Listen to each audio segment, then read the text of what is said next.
Pane mutemo unopasiwa aiwa ne the government yenyika yeZimbabwe yatikona kuti aiwa mutemo uyu wabata vanhu vemapostori vamoziva kuti aiwa vana vakaita kana sekunana Mazibaba kana munana Marange vanoti aiwa vana vedu vanozvarwa mudzimba vafanira kuenda kuzvipatara, vakadzi vanenge kusununguka vana aiwa vafanira kunobaiwa majekiseni.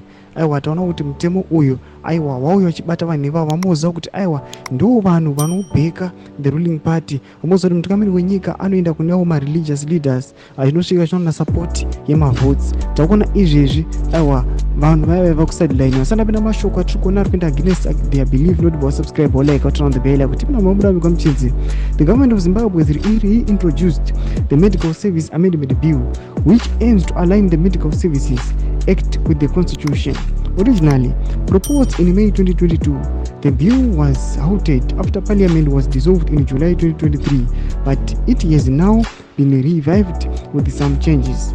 The bill strengthens rights related to health care, including new provisions for patient consent, children's rights, and emergency treatment in private hospitals.